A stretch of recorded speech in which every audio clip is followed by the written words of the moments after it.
Hello student, good morning, good afternoon and good evening student. ये तीनों wishes मेरी इसलिए होती हैं कि आप जिस भी समय मेरी वीडियो देख रहे हैं, मेरी वेल विशेज़ हमेशा हमेशा आपके साथ है। स्टूडेंट, आज हम लोगों को एक नया चैप्टर डिस्कस करना है जो कि होगा is matter around us pure. Is matter around us pure में आप लोग चैप्टर का नाम देख रहे हैं और हमें जनरली दिख रहा है कि is matter around us pure, is M R जब किसी इंग्लिश सेंटेंस के आगे लग जाता है तो वो एक क्वेश्चन बन जाता है। तो एक्चुअल में ये एक, सबसे पहले तो इस चैप्टर को स्टार्ट करने से पहले ये हमारे लिए एक क्वेश्चन है। क्या क्वेश्चन है? Is matter around us pure, कि क्या जो हमने अभी लास्ट प्रीवियस चैप्टर में पढ़ा है मैटर, वो हमारे और चारों ओर जो मैटर है क्या वो प्योर है? वो इसी चैप्टर के अंदर यही आंसर हमसे फाइंड कराने की कोशिश कर रहा है, यही चीज़ हमें सिखाने की कोशिश की जा रही है। तो is matter around us pure, क्या हमारे चारों ओर जो भी कुछ है वो प्योर है या नहीं है, तो हम इस चैप्टर के अंदर डिस्कस करेंगे। चलिए स्टार्ट करते हैं। स्टार्ट करने से पहले मैं लास्ट चैप्टर का रिव्यू दे देता हूँ कि हम लोगों ने मैटर लास्ट चैप्टर में डिस्कस कर लिया है। फिर भी मैटर क्या होता है तो मैं आप लोगों को बता देता हूँ। Anything which occupy space and have a mass that is known as matter, यानी हर वो चीज़ जो स्थान घेरती है और जिसके अंदर मास होता है वो क्या कहलाता है? मैटर कहलाता है। जैसे चेयर है, पेन है, पेंसिल है, ठीक है, कोई भी चीज़, यानी एवरीथिंग, एयर है, आपका सब कुछ स्पेस लेता है, जिसकी वजह से हम उसे क्या कहते हैं? मैटर कहते हैं। हमने लास्ट वीडियो में या लास्ट चैप्टर्स के अंदर डिस्कस किया था। अब जब हमने मैटर पढ़ लिया था तो अब हम यहाँ पर मैटर का छोटा सा क्लासिफिकेशन पढ़ेंगे और उसमें देखेंगे कि प्योर होगा मैटर या नहीं होगा।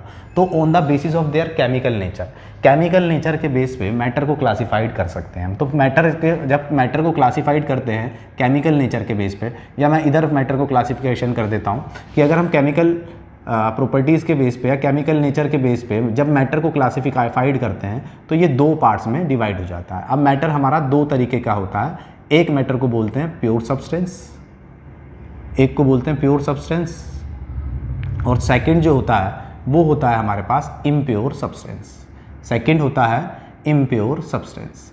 मींस हम लोगों ने केमिकल नेचर के बेस पर दो पार्ट्स में किसको बांट लिया? मैटर को बांट लिया। यानी मैटर हमारे पास दो तरीके का हो सकता है, एक प्योर सब्सटेंस और दूसरा इम्प्योर सब्सटेंस। अब प्योर सब्सटेंस और इम्प्योर सब्सटेंस दो तरीके का हो गया। जब इसका फर्दर हम स्टडी करते हैं तो हम लोग देखते हैं कि ये जो प्योर सब्सटेंस है और ये जो इम्प्योर सब्सटेंस है ये फर्दर क्लासिफाइड हो सकते हैं। अभी जब फर्दर क्लासिफाइड हो सकते हैं तो ये कैसे होते हैं? जो प्योर सब्सटेंस होते हैं वो फर्दर क्लासिफाइड हो सकते हैं एलिमेंट्स में, वो फर्दर क्लासिफाइड होते हैं एलिमेंट्स में, और सेकंड क्लासिफाइड होते हैं वो कंपाउंड्स में। यानी जब हम प्योर सब्सटेंसेस को पढ़ते हैं तो प्योर सब्सटेंसेस हमारे पास दो तरीके के होते हैं, एक एलिमेंट्स और दूसरे कंपाउंड। इसी तरीके से जब हम इम्प्योर सब्सटेंसेस को पढ़ते हैं, जब हम इम्प्योर सब्सटेंस की स्टडी करते हैं तो इम्प्योर सब्सटेंसेस में हमारे पास आ जाते हैं मिक्सचर्स। हमारे पास क्या आ जाते हैं? मिक्सचर्स। अब ये जो मिक्सचर्स होते हैं ये मिक्सचर्स फर्दर क्लासिफाइड हो जाते हैं। अब ये मिक्सचर फर्दर क्लासिफाइड हो जाते हैं तो ये कितने तरीके के हो जाते हैं? तो ये हो जाते हैं होमोजीनियस मिक्सचर, और सेकंड होता है हमारे पास हेट्रोजीनियस मिक्सचर। सेकंड होता है हमारे पास heterogeneous mixture, homogeneous mixture and heterogeneous mixture. तो इस तरीके से ये फर्दर मिक्सचर हमारे दो पार्ट्स में क्लासिफाइड हो जाते हैं, एक होता है होमोजीनियस और एक होता है हेट्रोजीनियस। अब ये जो होमोजीनियस मिक्सचर होता है, अगर हम बात करें तो ये जो होमोजीनियस मिक्सचर होता है ये फर्दर क्लासिफाइड होता है, और ये फर्दर क्लासिफाइड किसके अंदर होता है? तो होमोजीनियस मिक्सचर फर्दर क्लासिफाइड होता है सॉल्यूशन, या फिर हम इसे एक और नाम दे देते हैं ट्रू सॉल्यूशन या फिर ट्रू सॉल्यूशन और ट्रू सॉल्यूशन। तो ये हो जाता है होमोजीनियस सॉल्यूशन। वहीं हेट्रोजीनियस सॉल्यूशन जब फर्दर पार्ट में क्लासिफाइड होता है तो वो कैसे होता है? तो हेट्रोजीनियस होता है, एक होता है कोलॉइड्स या कोलाइडल सॉल्यूशन, ठीक है, कोलाइडल सॉल्यूशन, और सेकंड जो होता है वो फर्दर क्लासिफाइड होता है सस्पेंशन। सेकंड क्लासिफाइड होता है सस्पेंशन।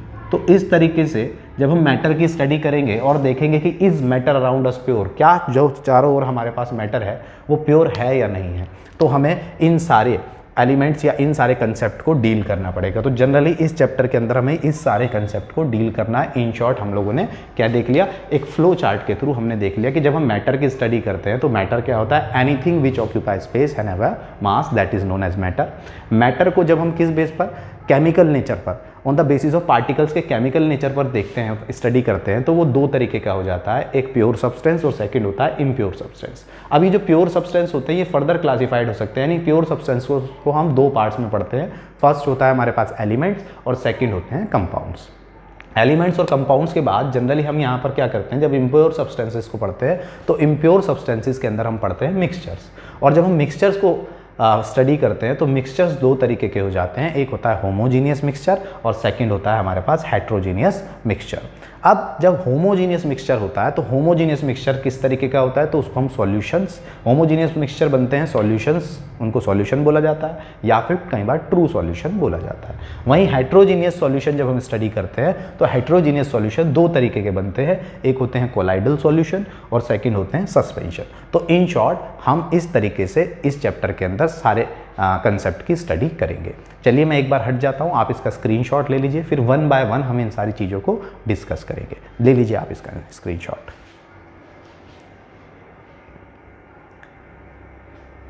होप आपने इसका स्क्रीनशॉट ले लिया होगा। अब मैं इसको यहाँ से रब कर रहा हूँ, ठीक है। अब अगर मैं इसको यहाँ से रब कर दूँ तो इसके बाद हम वन बाय वन यहाँ से, मैटर तो मैंने आपको एक्सप्लेन कर ही दिया है, अब हम मैटर के बाद प्योर सब्सटेंस, यानी हम अगर अपने फ्लो चार्ट के हिसाब से स्टडी करें तो फ्लो चार्ट के हिसाब से हमारे पास सबसे पहला टॉपिक जो आता है वो आता है प्योर सब्सटेंसेस, कि व्हाट आर प्योर सब्सटेंस। अब हमारे पास क्वेश्चन है कि प्योर सब्सटेंस क्या होता है, तभी तो हम बता पाएंगे। अगर हमें प्योर सब्सटेंसेस का पता होगा, अगर हमें प्योर सब्सटेंसेस का पता होगा तो हम इजीली बता पाएंगे कि मैटर प्योर है या नहीं है। तो प्योर सब्सटेंसेस की डेफिनेशन क्या कहती है वो हम डिस्कस कर रहे हैं। प्योर सब्सटेंसेस की डेफिनेशन कहती है those substances which are made up of those substances which are made up of only single kind or one kind, चाहे हम सिंगल बोलें वन बोलें, one types of particles, those substances which are made up of only single or one type of particles are known as pure substances. तो उनको क्या बोला जाता है, प्योर सब्सटेंसेस बोला जाता है। डेफिनेशन क्या कहती है प्योर सब्सटेंसेस की, कि प्योर सब्सटेंसेस वो होते हैं जो केवल एक तरीके के पार्टिकल से मिलकर बने होते हैं। पूरा मॉलिक्यूल, पूरा कंपाउंड किस तरीके से मिलकर बना होगा, केवल और केवल एक तरीके के पार्टिकल से मिलकर बना होगा, तो वो क्या होगा, प्योर सब्सटेंस होगा। जैसे अगर हम एक प्योर गोल्ड का एक इतना बड़ा पीस लें, तो गोल्ड का इतना बड़ा पीस कैसे बना होगा, तो इसका मतलब है कि जब छोटे छोटे गोल्ड के पार्टिकल्स आपस में कंबाइंड हुए होंगे, छोटे छोटे पार्टिकल्स गोल्ड के आपस में कंबाइंड हो गए होंगे, तो क्या बन गया होगा, एक इतना बड़ा पीस बन गया होगा गोल्ड का। तो इसका मतलब क्या है, और ये गोल्ड क्या है, ये गोल्ड है प्योर। तो प्योर गोल्ड ये कब बना, जब छोटे छोटे केवल गोल्ड के पार्टिकल्स, कोई और दूसरे पार्टिकल्स नहीं है, केवल गोल्ड के पार्टिकल्स आपस में कंबाइंड हुए, और आपस में कंबाइंड होने के बाद वो क्या बन गए, एक बड़ा पार्टिकल बन गए। तो ये क्या है, दैट इज प्योर सब्सटेंस। क्यों बोल रहे हैं हम इसको प्योर सब्सटेंस, हमारी डेफिनेशन कह रही है कि those chemical substances which are made up of only single kind और one kind of particles that are known as pure substance. तो अगर ये गोल्ड के पार्टिकल, ये गोल्ड का जो पीस है, अगर ये केवल गोल्ड के पार्टिकल से ही मिलकर बना है तो ये कैसा होगा, प्योर सब्सटेंस। तो केवल गोल्ड ही नहीं, अगर मैं कहूँ कि ऑक्सीजन है, नाइट्रोजन है, हाइड्रोजन है, तो हाइड्रोजन है, सपोज करते हैं एक कंटेनर है, उसके अंदर केवल और केवल हाइड्रोजन गैस भरी हुई है, तो हाइड्रोजन गैस भरी हुई है, तो इसके अंदर सारे पार्टिकल्स किसके होंगे, हाइड्रोजन के होंगे। तो ये कैसी गैस है, प्योर। तो प्योर गैस है। क्यों बोल रहे हैं हम ये प्योर गैस है, क्योंकि इसके अंदर एक ही तरीके के पार्टिकल्स इन्वॉल्व हैं, कौन से, हाइड्रोजन के। तो जब इसमें सारे पार्टिकल्स हाइड्रोजन के हैं तो ये कैसी गैस होगी, प्योर गैस। तो जब भी कोई कंपाउंड, कोई एलिमेंट, कोई सब्सटेंस केवल सेम तरीके के पार्टिकल से, सारे पार्टिकल्स सेम होंगे, उनसे मिलकर बनता है, तो वो क्या कहलाता है, प्योर सब्सटेंसेस कहलाता है। आई होप आपको क्लियर हो गया होगा। अब जब प्योर सब्सटेंसेस क्लियर हो जाते हैं तो प्योर सब्सटेंसेस के अंदर हमारे पास दो पार्ट आ जाते हैं। अब प्योर सब्सटेंसेस के अंदर क्या आते हैं, हमारे पास दो पार्ट आते हैं। वो दो पार्ट क्या थे, तो हमने देखा था कि प्योर सब्सटेंसेस को जब हम पढ़ते हैं, अभी क्लासिफिकेशन किया था, तो वो दो पार्ट में बट रहा था। फर्स्ट था हमारे पास एलिमेंट्स और सेकंड थे हमारे पास कंपाउंड्स। तो अब हम बात करते हैं एलिमेंट्स की और फिर बात करेंगे कंपाउंड्स की। तो एलिमेंट्स और कंपाउंड्स क्या होते हैं? तो देखो एलिमेंट्स क्या होते हैं, एलिमेंट्स का मतलब होता है कि अगर आपने हमारी पेरियोडिक टेबल देखी है केमिस्ट्री में, अगर आप पेरियोडिक टेबल देखते हैं यानी जिसमें हमारे पीरियड्स अरेंज है सॉरी मैं कह रहा हूँ एलिमेंट्स अरेंज है पीरियड्स वाइज और हम कहें कि ग्रुप वाइज, तो हमारे एलिमेंट अरेंज हैं। तो जितने भी एलिमेंट्स हैं, हाइड्रोजन है, हीलियम है, लिथियम है, फ्लोरीन है, क्लोरीन है, ब्रोमीन है, आयोडीन है, आयरन है, गोल्ड है, कॉपर है, जिंक है, या कोई भी एलिमेंट है, तो वो एलिमेंट सब क्या हैं? प्योर। क्यों? क्योंकि अभी अभी मैंने बताया, क्योंकि एलिमेंट जो होते हैं, जैसे अगर मैं कहूँ कि आयरन, Fe लिया मैंने कहीं पर, Fe आयरन, तो आयरन का पार्टिकल अगर इतना बड़ा लिया है और मैंने कहा ये केवल ये आयरन से मिलकर बना है, तो ये कैसे मिलकर बना होगा? जब आयरन के छोटे छोटे छोटे छोटे पार्टिकल्स आपस में क्या हो गए होंगे? कंबाइंड हो गए होंगे। और जब ये आयरन के छोटे छोटे पार्टिकल्स आपस में कंबाइंड होंगे तो बड़ा आयरन का पार्ट बन जाएगा, और जब ये बड़ा आयरन का पार्ट बन जाएगा तो ये कैसा है? प्योर। क्यों? क्योंकि इसके अंदर सारे के सारे कौन से पार्टिकल्स हैं? आयरन के पार्टिकल हैं, तो इसलिए क्या है? Pure substances. तो एलिमेंट्स क्या होते हैं? एलिमेंट्स भी वही होते हैं, elements are made up of. अगर हम एलिमेंट्स की डेफिनेशन दें तो एलिमेंट्स की डेफिनेशन भी यही बनेगी कि these are made up of same kind of particles,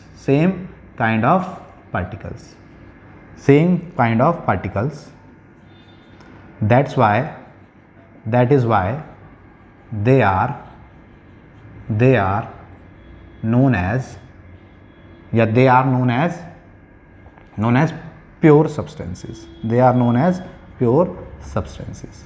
means कि जितने भी हमारे एलिमेंट्स होते हैं वो केवल सारे के, उनके अंदर सारे पार्टिकल्स कैसे होते हैं? सेम। और जब उनके अंदर सारे पार्टिकल्स सेम होते हैं तो वो कैसे क्या कहलाते हैं? प्योर सब्सटेंसेस कहलाते हैं। जैसे प्योर सब्सटेंसेस में अगर मैं बात करूं तो मैं कहूं oxygen, nitrogen, hydrogen, iron, copper, gold, tin, ठीक है, ये सब जितने भी हैं ये सब क्या हैं? ये सारे के सारे एलिमेंट्स हैं। और ये सारे के सारे एलिमेंट्स क्या होते हैं? प्योर। क्योंकि अगर ये एक ही तरीके के पार्टिकल से मिलकर बने हैं तो वो चीज़ क्या कहलाती है? प्योर। और अगर वो एलिमेंट हैं जो हमारी पीरियोडिक टेबल में है तो वो क्या कहलाते हैं? प्योर एलिमेंट्स कहलाते हैं। आई होप आपको क्लियर हो गया होगा। लेकिन हम लोग जो अपनी रियल लाइफ में अगर हम बात करें ना कि प्योर सब्सटेंसेस क्या होते हैं, तो हम लोग बहुत गलत यूज़ करते हैं प्योर का। चलिए एक एग्जाम्पल देता हूँ। जैसे आप कहाँ यूज़ करते हो प्योर का अपनी लाइफ में? प्योर वर्ड का हम यूज़ करते हैं जी, हमारे घर में ना प्योर घी आता है, वहाँ पता नहीं वो उस वाली डेयरी का प्योर घी आता है। अगर हमारे घर में उस वाली डेयरी का, मैं नाम नहीं लूँगा किसी डेयरी का किसी को,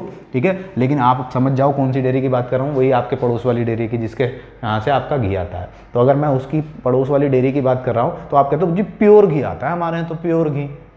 अरे तुम ही तो कह रहे हो प्योर घी आता है। क्या हमारी साइंस कहती है कि घी प्योर है? अभी हमने क्या पढ़ा कि जब प्योर सब्सटेंस वो होते हैं जो एक तरीके के पार्टिकल से मिलकर बने होते हैं। तो जो आपके घर में घी आ रहा है वो एक ही तरीके के पार्टिकल से मिलकर बना है। अब आप कहेंगे हाँ जी एक ही तरीके, बस घी है उसके अंदर, तो ऐसा नहीं होता है। अब घी का मतलब है कि जब वो घी होगा, यानी अगर मैं कह रहा हूँ कि ये वो घी है, ठीक है, आपका देसी घी जिसे आप देसी घी कहते हो, तो इसके अंदर क्या है? इसके अंदर फैटी पार्टिकल्स हैं, फैट के पार्टिकल्स हैं, इसके अंदर ऑयल के पार्टिकल्स हैं, इसमें कुछ अमाउंट में वाटर है, और जब इन सब का कॉम्बिनेशन हुआ, मिक्स्ड हुए, कुछ अमाउंट में इसमें प्रोटीन भी है, ठीक है। तो जब ये सारे पार्टिकल्स मिक्स हुए तब जाके क्या बना? घी बना या नहीं बना? तभी तो कहते हैं घी खाओगे तो सेहत बनेगी। क्यों? क्योंकि उसके अंदर फैट होता है, बॉडी, प्रोटीन होता है, वाटर की प्रेजेंस भी होती है, ठीक है। तो ये क्या है? घी है। तो अब मुझे बताओ, घी एक ही तरीके के पार्टिकल से मिलकर बना है, इसके अंदर वाटर के पार्टिकल्स भी हैं, इसके अंदर ऑयल के पार्टिकल्स भी हैं, इसके अंदर फैट के पार्टिकल्स भी हैं, इसके अंदर प्रोटीन के पार्टिकल्स भी हैं। ये तो बहुत सारे तरीके के पार्टिकल्स इसके अंदर इन्वॉल्व हैं। और जब इसके अंदर बहुत सारे तरीके के पार्टिकल्स इन्वॉल्व हैं तो हमारी डेफिनेशन को तो फॉलो नहीं करता है। और जब ये हमारी डेफिनेशन को फॉलो नहीं करता है तो इसका मतलब क्या है? घी क्या है? अब बताओ आप, घी प्योर है या इम्प्योर? अपनी भाषा में हम प्योर घी कहते हैं, लेकिन एक्चुअल में साइंटिफिक लैंग्वेज में घी इज इम्प्योर सब्सटेंस। घी क्या होता है? देसी घी आपका इम्प्योर सब्सटेंस होता है। चलिए और बताइए, और कहाँ आप प्योर यूज़ करते हैं? जी हमारे पड़ोस में ना वो डेयरी से प्योर दूध देता है, पानी नहीं मिलाता, प्योर दूध। तो दूध भी तो ऐसा ही है। अगर हम मिल्क की बात कर रहे हैं, सपोज करते हैं मिल्क की बात कर रहे हैं, तो आपने मिल्क का कंपोजिशन पढ़ा है? नहीं पता तो आप नेट पर देखना, द कंपोजिशन ऑफ मिल्क डाल के देखना किस किस चीज़ से मिलकर बनता है। तो मिल्क के अंदर खुद ऑयल पार्टिकल्स होते हैं, फैटी पार्टिकल्स होते हैं, ठीक है, और वाटर होता है। तो अब बताओ, ये तो 3 तरीके के पार्टिकल से मिलकर बना है, तो ये क्या है? प्योर या इम्प्योर? प्योर या इम्प्योर, तो ये है इम्प्योर। लेकिन हम अपनी भाषा में क्या कहते हैं जी, हमारे घर तो प्योर घी आवे, हमारे घर तो प्योर दूध आवे, हमारे घर ना आता कुछ भी। साइंस की लैंग्वेज में क्या खा रहे हैं हम, इम्प्योर खा रहे हैं, ठीक है। तो ये हो गया, अब आपको समझ में आ गया, ठीक है। अब जब आगे बारी आती है तो हमने प्योर सब्सटेंसेस में प्योर सब्सटेंसेस डिस्कस कर लिए, हमने एलिमेंट्स डिस्कस कर लिए, अब बारी आएगी आपके पास कंपाउंड्स की। तो जब हम कंपाउंड्स को डिस्कस करते हैं तो देखिए कंपाउंड्स क्या होते हैं। अब कंपाउंड्स के लिए हम कहते हैं कि कंपाउंड्स क्या होते हैं कि those chemical substances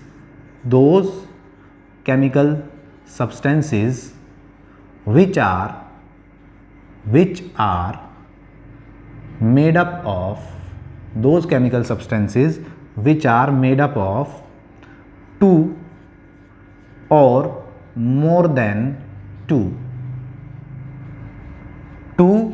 those substances which are made up of two or more than two types of different particles.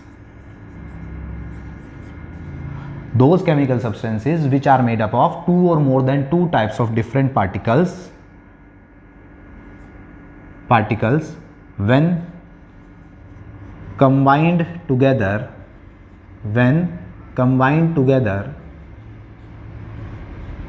in a fixed proportion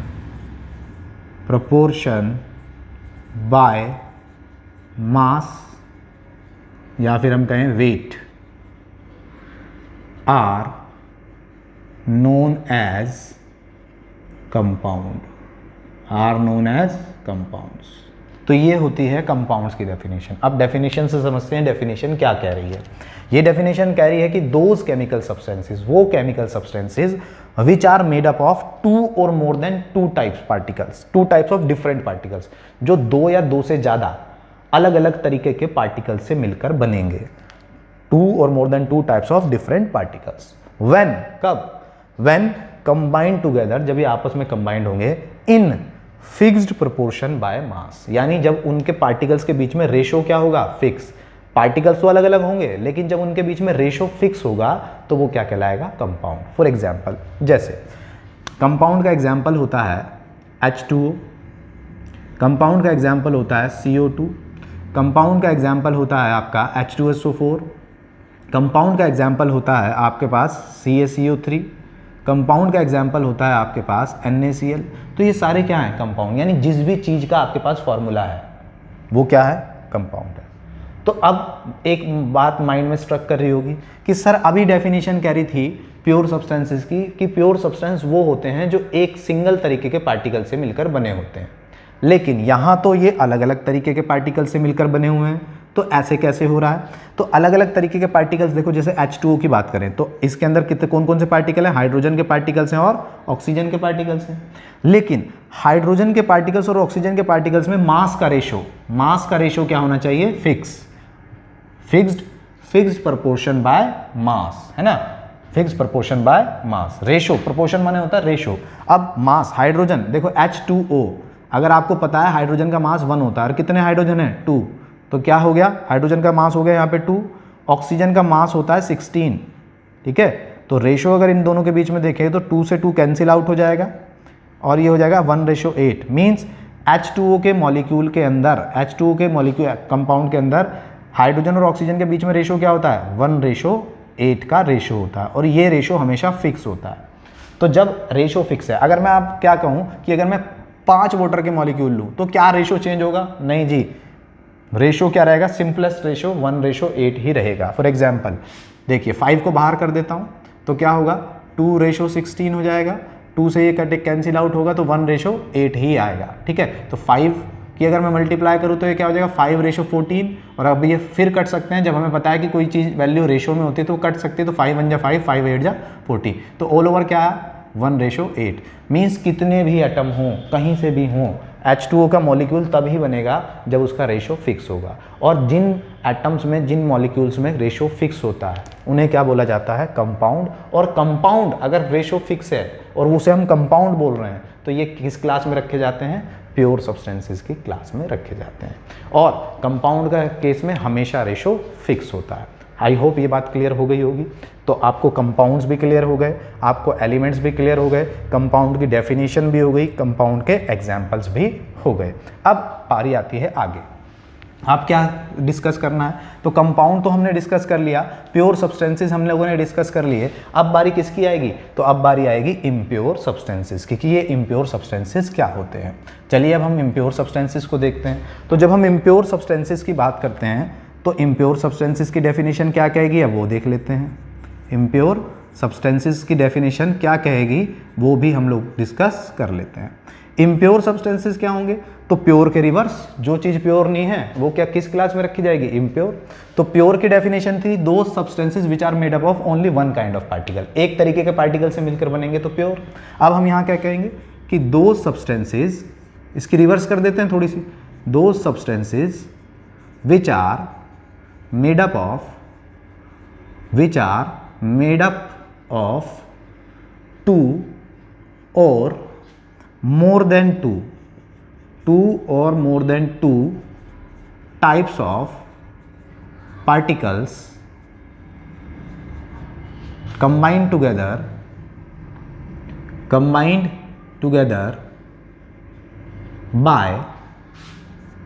by not fixed proportion by mass,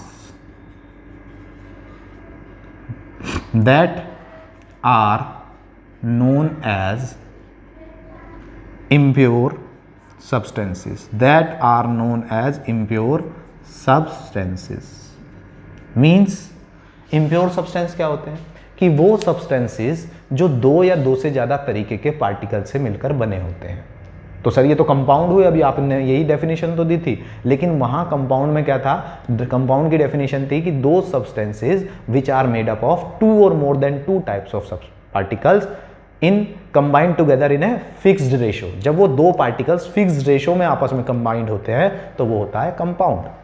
लेकिन जब दो या दो से ज्यादा पार्टिकल्स आपस में कंबाइंड हो लेकिन उनका रेशो फिक्स ना हो तो वो क्या कहलाते हैं, इम्प्योर सब्सटेंसेस। तो इम्प्योर सब्सटेंसेस की डेफिनेशन क्या है, दो substances which are made up of only one kind of particles, that is pure substance. दो substances which is made up of more than two types of particles, two or more than two types of particles, that are impure substances। जो दो या दो से ज्यादा तरीके के particle से मिलकर बने होते हैं वो क्या कहलाते हैं, impure substances कहलाते हैं। तो चलिए प्योर की भी डेफिनेशन हो गई, impure substances की भी डेफिनेशन हो गई। अब हम आगे बढ़ते हैं impure substances के अंदर और pure substances के अंदर।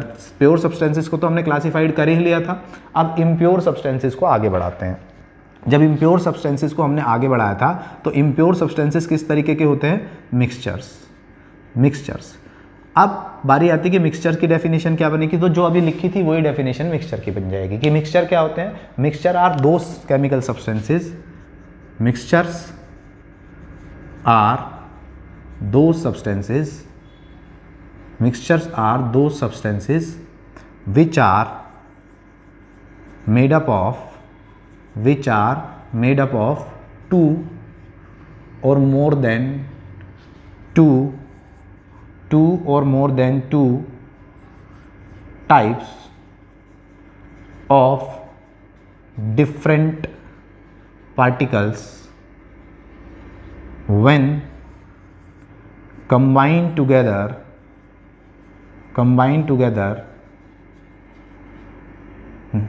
with not fixed proportion by mass, ठीक है। ऑलमोस्ट कंपाउंड के जैसी डेफिनेशन है, लेकिन यहां क्या लग गया, नॉट फिक्स्ड। ये ध्यान रखना है कि जब दो या दो से ज्यादा तरीके के पार्टिकल्स आपस में कंबाइंड तो हों लेकिन उनका रेशो फिक्स ना हो, मास का रेशो फिक्स ना हो, ऐसे ही मिला दिया आपस में, तो वो क्या कहलाता है, मिक्सचर कहलाते हैं। तो इस तरीके से इन दोनों में डिफरेंस होता है। अब आप कहें कि सर इसका एग्जाम्पल दीजिए, तो इसका एग्जाम्पल है कि आपने क्या किया, आपने पानी लिया, ठीक है, आपने पानी लिया और पानी के अंदर क्या डाल दिया, नमक डाल दिया।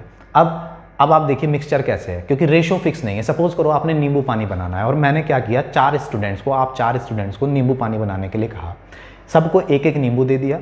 लगभग काफ़ी 100 ग्राम के आसपास चीनी दे दी और थोड़ा सा और 500 ml वाटर दे दिया और कहा और नमक दे दिया थोड़ा सा और सबसे कहा कि भाई आप नींबू पानी बनाइए। अब क्या होगा कि अगर मैं सबको नींबू पानी बनाने के लिए कहूँ तो सब चाहेंगे कि मेरा नींबू पानी अच्छे से अच्छा हो और ये आपका प्रैक्टिकल है। मैंने कहा ये आपका प्रैक्टिकल है और आपको मार्क्स मिलेंगे, जिसका नींबू पानी जितना अच्छा होगा उसको उतने ज़्यादा मार्क्स मिलेंगे। तो क्या होगा, अब हर बच्चा अपने तरीके से बनाने की कोशिश करेगा, अच्छे से अच्छे बनाने की कोशिश करेगा। कोई बच्चा सोचेगा मैं 1 गिलास बनाता हूँ और सबको कहा मैंने 1 गिलास ही बनाना है, तो 1 गिलास में 250 ml के आसपास वाटर आया।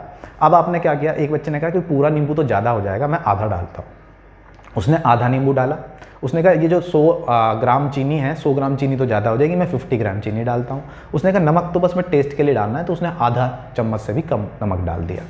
एक बच्चे ने ऐसे किया। दूसरे ने सोचा कि मैं तो टेस्टी सा बनाऊंगा तो पूरा नींबू निचोड़ देता हूँ और सारी चीनी डाल देता हूँ और सारा नमक डाल देता हूँ। उसने भी नींबू पानी बना दिया। तीसरे ने क्या किया, उसने लगभग 1/3 1/3 का मतलब कि पूरे नींबू में से थोड़ा सा पार्ट बचाया और सारा नींबू डाल दिया। और चीनी में भी ऐसे ही करा, लगभग 70 ग्राम चीनी डाल दी, 30 ग्राम बचा ली और नमक में भी लगभग 50% नमक डाल दिया।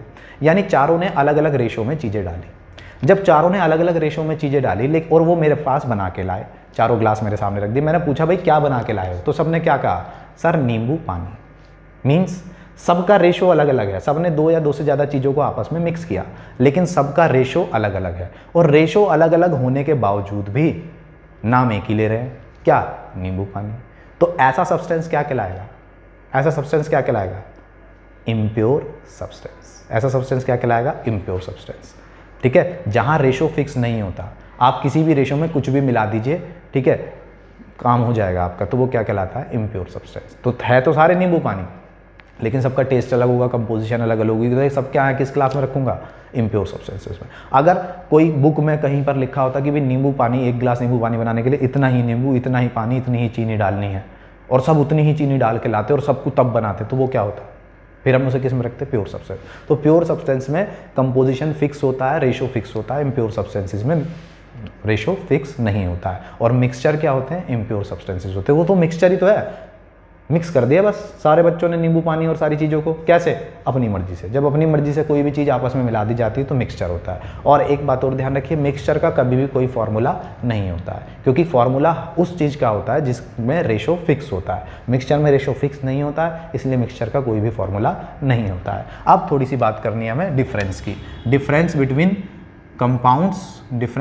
Compounds and mixture. आपके यहाँ 2 to 3 मार्क्स में, 2 से 3 नंबर में ये पूछा जाता है कि आप मिक्सचर और कंपाउंड में डिफरेंस बताइए। तो मिक्सचर और कंपाउंड्स में क्या डिफरेंस होते हैं वो बात करते हैं। फर्स्ट, कंपाउंड्स क्या होते हैं, दे आर हैविंग, यहाँ पर कंपाउंड्स में क्या होता है, दे आर हैविंग, क्या होता है इनके पास, fixed ratio, they are having fixed ratio between different types of particles. अलग अलग तरीके के पार्टिकल्स होते हुए भी इनके पास रेशो कैसा होता है, फिक्स। यहाँ पर क्या होता है, they are not having fixed ratio, इनके पास रेशियो फिक्स नहीं होता है। They are not having fixed ratio, किसके बीच में, between different types of particles, different तरीके के पार्टिकल्स के बीच में रेशो फिक्स नहीं होता है, इसलिए ये क्या कहलाते हैं, मिक्सचर्स कहलाते हैं। वहीं पर अब दूसरी बात करते हैं कि कंपाउंड्स में और मिक्सचर में, ये तो हो गया basic difference. They are having formula, यानी इनका कोई ना कोई फार्मूला होता है, जैसे NaCl, KCl, CaCO3, H2O, CO2 सबका फार्मूला है। They are not having any formula, any chemical formula, ठीक है। अब अगला डिफरेंस हम यहाँ कहें तो क्या होते हैं, they are not separated by physical method. यानी अगर आपको क्या करना है, जैसे वाटर का मॉलिक्यूल है तो ये कंपाउंड है, इसमें से आप चाहते हैं कि हाइड्रोजन अलग हो जाए और ऑक्सीजन अलग हो जाए, और आप कोई फिजिकल मेथड से, यानी हाथ से गर्म करके या कुछ ऐसा करके अलग करना चाहें तो वो अलग नहीं होगा। लेकिन मिक्सचर में क्या होता है, मिक्सचर में क्या होता है, they can be separated, they can be separated, they can be separated by physical methods, by physical methods. अब ये फिजिकल मेथड क्या है, तो इसी चैप्टर के अंदर लास्ट में हम बहुत सारे मेथड्स पढ़ेंगे, डिस्टिलेशन, फ्रैक्शनल डिस्टिलेशन, ठीक है, सेंट्रीफ्यूगेशन, ये सारे मेथड क्या होते हैं, फिजिकल मेथड। तो फिजिकल मेथड से हम मिक्सचर को सेपरेट कर पाते हैं लेकिन कंपाउंड्स को सेपरेट नहीं कर पाते हैं, ये आपको ध्यान रखना है। दूसरा, अगर हम डिफरेंस की बात करते हैं कि कंपाउंड्स में और क्या डिफरेंस हो सकता है, तो कंपाउंड्स में डिफरेंस होता है कि they are changed after formation, they are change after formation, formation के बाद ये चेंज हो जाते हैं। They do not change after formation, after formation of product के फॉर्मेशन में ये चेंज नहीं होते हैं। इसका मतलब क्या है, तो इसका मतलब ये होता है कि ये चेंज नहीं होते हैं। चेंज नहीं होते हैं का मतलब कि अगर आपने H2O बना दिया, देखिए H2 कैसे बना होगा, H2 बना होगा, H2 की रिएक्शन जब हाफ O2 से कराई गई होगी तो H2O बना होगा। अब जब ये रिएक्शन आपस में हो गई और H2O बन गया, अब आप चाहो तो क्या होगा, अब इसकी H2 की प्रॉपर्टी बिल्कुल अलग है और इसकी प्रॉपर्टी अलग है। कैसे, जब ये रिएक्ट नहीं हुए थे तो ये क्या थी, हाइड्रोजन गैस, जब ये रिएक्ट नहीं हुआ था तो ये क्या थी, ऑक्सीजन गैस। लेकिन जब ये आपस में रिएक्ट हो गए तो ये गैसेस किस में कन्वर्ट हो गई, लिक्विड में, पानी बन गया। तो अब क्या, इसकी प्रॉपर्टी बिल्कुल चेंज हो गई ना, किससे, इनसे, यानी अपने मदर फादर से बिल्कुल प्रॉपर्टी चेंज हो गई। जब रिएक्टेंट से प्रोडक्ट की प्रॉपर्टी बिल्कुल चेंज हो जाती है तो वो क्या है, कंपाउंड। लेकिन मिक्सचर क्या है, दो या दो से ज़्यादा चीज़ों को आपस में मिला दिया। अब सपोज करो जैसे हमारे घरों में मिक्सचर का एक एग्जांपल मैं आपके अपने घरों से लेता हूँ। क्या किया हमने रेत, या चलो नहीं लेते हम अपने घर से, एक हमने क्या करा, रेत ली, रेत तो सब जानते हैं, और हमने आयरन के छोटे छोटे पार्टिकल्स उसके अंदर मिक्स कर दिए। रेत और आयरन के छोटे छोटे पार्टिकल्स हमने उसके अंदर क्या कर दिए, मिक्स कर दिए, बहुत छोटे छोटे पार्टिकल्स, ठीक है। ये मिक्सचर बन गया। किसी भी रेशो में कितनी रेत ले ली, कितना ही आयरन के पार्टिकल्स ले ली, किसी भी रेशो में मिक्स कर दिया। अब जब रेशो में मिक्स कर दिए तो आप खुद बताओ, पहले क्या थी, रेत और आयरन के पार्टिकल्स। मिक्स होने के बाद क्या मिला, अब भी तो रेत और आयरन के पार्टिकल्स ही हैं, चेंज तो हुई नहीं प्रॉपर्टी। तो जब चेंज नहीं हुई तो इसका मतलब क्या है, मिक्सचर। अब हम वाटर में से हाइड्रोजन और ऑक्सीजन वापस नहीं ले सकते नॉर्मल फिजिकल मेथड से, लेकिन इसमें फिजिकल मेथड से ले सकते हैं। कैसे, एक मैग्नेट लाओ और मैग्नेट को ऐसे घुमा दो इसके अंदर। मैग्नेट को जब आप इस मिक्सचर के अंदर घुमाओगे तो क्या होगा, सारे आयरन के पार्टिकल्स किस पर अटैच हो जाएंगे, मैग्नेट पे, और वहाँ क्या रह जाएगी, सैंड अलग हो जाएगी, तो हो गया सेपरेट। तो यहाँ पर क्या हुआ, एक सिंपल फिजिकल मेथड से, यानी ये कौन सा मेथड हुआ, मैग्नेटिक सेपरेशन। मैग्नेटिक सेपरेशन से हमने इजीली पार्टिकल्स को अलग कर लिया, लेकिन यहाँ पर हम ऐसा नहीं कर सकते हैं। तो इस तरीके से इनकी प्रॉपर्टी रिएक्शन के बाद भी, प्रॉपर्टी कंबाइंड होने के बाद भी चेंज नहीं होती है, ठीक है, चेंज नहीं होती, यानी इनको हम सेपरेट कर सकते हैं। पहले भी ये आयरन था और सैंड था, और मिक्सचर बनने के बाद भी आयरन और सैंड रहा, और इजीली हम मैग्नेटिक सेपरेशन, मैग्नेट इसमें डाल के आयरन के पार्टिकल्स को अलग कर लिया। तो इसलिए ये क्या है, मिक्सचर, यानी ये फिजिकल मेथड से सेपरेट हो गए और इनकी प्रॉपर्टी चेंज नहीं हुई। और ये क्या है, कंपाउंड्स, ये किसी फिजिकल मेथड से अलग नहीं होते हैं और इनकी प्रॉपर्टीज़ चेंज नहीं होती है। तो इस तरीके से ये कंसेप्ट भी पूरा हो जाता है। अब मैं आपको बताता हूँ आगे की डिटेल कि अगर आप इसकी प्रैक्टिस क्वेश्चन चाहते हैं तो जनरली इसका प्रैक्टिस क्वेश्चन PDF की फॉर्म में वीडियो के नीचे डिस्क्रिप्शन लिंक में ऑलरेडी गिवन है, आप वहाँ से इसको डाउनलोड कर सकते हैं। और एक रिक्वेस्ट, जैसे कि मैं हर बार आपसे करता हूँ कि अगर अभी तक आपने चैनल सब्सक्राइब नहीं किया है तो प्लीज़ आप चैनल को सब्सक्राइब कर दीजिए, वीडियो को उसको लाइक कर दीजिए और वीडियोस को ज़्यादा से ज़्यादा शेयर कीजिए। मिलता हूँ आपसे नेक्स्ट वीडियो में। Thank you very much.